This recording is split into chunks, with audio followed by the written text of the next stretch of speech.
Resident Evil 6. When I first said that I'd be reviewing this game, all I heard were bad things about it. However, after playing it through, I can safely say I loved this game. It was like a culmination of all things Resident Evil, the Metal Gear Solid 4 of the survival horror franchise. It's what would happen if bio-terrorism is unleashed upon a global scale, a true hell on earth. A hell that could only be stopped by getting the whole team back together for one final mission. Chris? Leon! You had planes crashing into China, secret underwater Neo-Umbrella research facilities, gigantic behemoth BOWs unleashed across Europe, the perfect mix of horror and action. Sure, the story wasn't exactly told that well. Too often characters would simply say, "I'll tell you everything, but first, let's get out of here." Nonetheless, it was a thrilling ride from start to finish. Let's just get her out of here. And then I'll tell you everything. The game had not one, but 4 unique campaigns. Leon's campaign saw the return of horror to this series, from catacombs to graveyards, and of course, zombies. Lots and lots of zombies. These zombies were some of the best I've ever seen in a video game. Squishy, destructible, they would fall apart piece by satisfying piece. But if they got too close, then be prepared for a pretty grisly death. Chris's campaign saw him start off as a drunk suffering from PTSD, but his time in the BSAA wasn't about to get any easier. He had one mission left. It felt like a Gears of War game. The enemies were more like the ones he found in Resident Evil 4 or 5, armed, intelligent-ish, and capable of some pretty nasty mutations. Jake, the son of series bad guy Albert Wesker, was the star of the 3rd campaign. His had the most variety to it. You're often doing something unique. The stealth sections and the hand-to-hand combat areas added something fresh to the game. Finally, there was Ada Wong. Her campaign was the glue tying all the other 3 together, explaining some of the mysteries that the game's story had. I'm not going to spoil anything here though, so I'll leave it at that. Playing through the game on professional difficulty was at times a real challenge. It took me around 20 hours to complete all 4 of the campaigns. So, what tools did you get to take on these biological nightmares? Well, the controls felt like your standard third-person action game.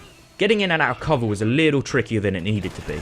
There was no stopping to aim and shoot like previous entries in the series. Instead, it had a faster pace. It felt more like an action movie.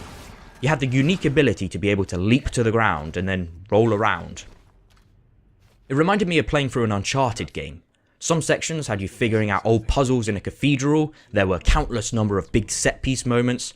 If the thought of a horror-themed Uncharted sounds like your idea of a good game, check this one out.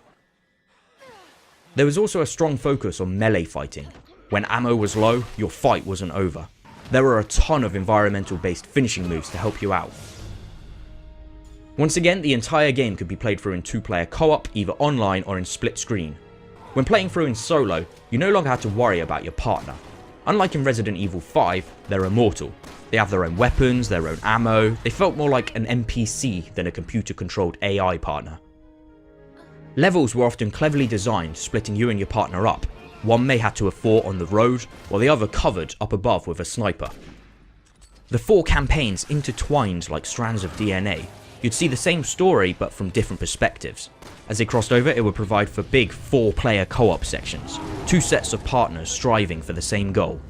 Then, when these sections were over, you go on your way, as the other 2 characters would go on theirs, onto the next part of their story.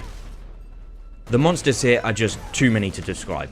From weird, gooey Raskla Panji or whatever it's called, the only way to stop these is to destroy them piece by piece. There's a new nemesis-like Ustanak hunting you down throughout the course of Jake's campaign. Nothing compared though to some of the boss fights. They had more stages and transformations to them than a Dragon Ball Z villain. There was even the opportunity to attack a battleship while flying a jet. Not something I thought I'd ever say in a Resident Evil game. I've been a fan of Resident Evil since pretty much day one. Sure, there have been both highs and lows to the series, but it's a series that's always been prepared to try something new. That's certainly the case with the upcoming Resident Evil 7. I'm still not quite sure about the first person perspective, but who knows. Resident Evil never fails to surprise. Thanks for watching.